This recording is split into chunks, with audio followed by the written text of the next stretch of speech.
Assalamualaikum warahmatullahi wabarakatuh. I wanna say thanks to Allah Subhanahu wa Ta'ala who has given me healthy so that I can make this video. The Honorable, the Educator of Islamic Boarding School, Kiai Haji Muhammad Hasan Mutawakil Allah SIM, the Honorable Rector of Unzah, Dr. Abdul Aziz Wahab BAMAG, the Excellency Miss Rauhdatul Islam MPD, as an English lecturer of English for specific purposes, class at Unzah.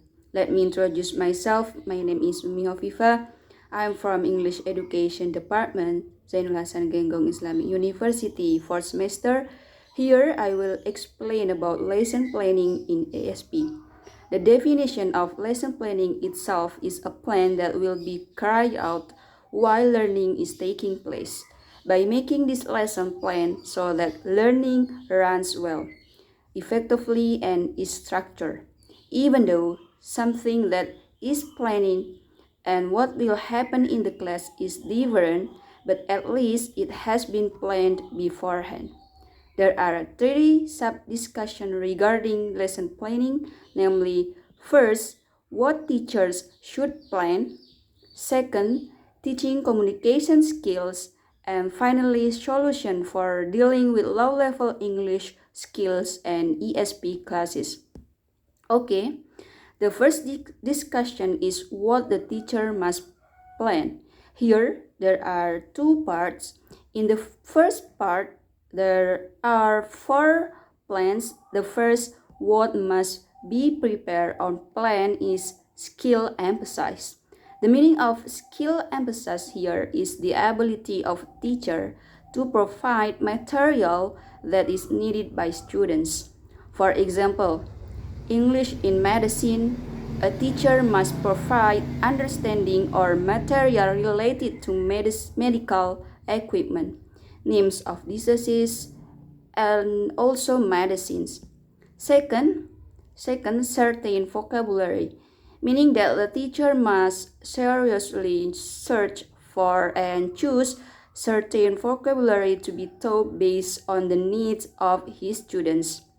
Third, language form, which means the teacher provides material where this material forms a certain language that is professional in nature, which will later help students to write professional report forms.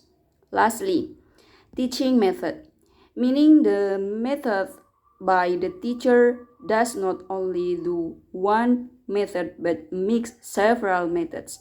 Because when teaching English in ESP classes, the teacher usually does more talking and explaining. The second part is learning condition. This shows when learning will be carried out, how learning will be carried out, and what must be taught. These learning conditions are the same as English teachers in general classes. Next, the second discussion is about teaching communication skills. There are 5. The first, classroom conducive. Teacher must create a conducive classroom atmosphere so that learning activities run well and effectively. By creating a conducive classroom atmosphere, teacher and students can feel comfortable and focus on learning activities. The second, memorable context. Activities that can be carried out are giving students material that is easy to remember. Not only material, teacher must also instruct students to practice so that they will continue to remember it. Third, combining techniques. Teachers can combine techniques such as ordering their students to work together and creating a project by paying attention to the level of their students. Fourth, good practice. Teacher provide good examples to students so that the students can imitate them well. For example, teachers give TV recordings to their students about how to pronounce vocabulary well. Then the students will imitate them. Lastly, identify communication.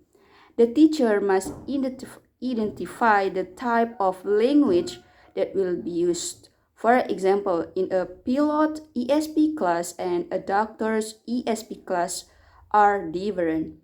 The meaning of different is that the material taught is different.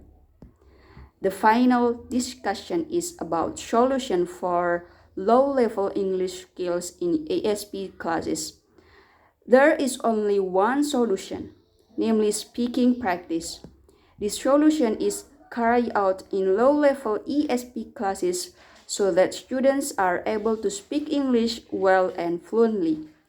This speaking practice can be done during class or outside class so that students always get used to speaking English. That's all my explanation about lesson planning in ESP class. If there are many mistakes, I apologize. Thank you. Wassalamualaikum warahmatullahi wabarakatuh.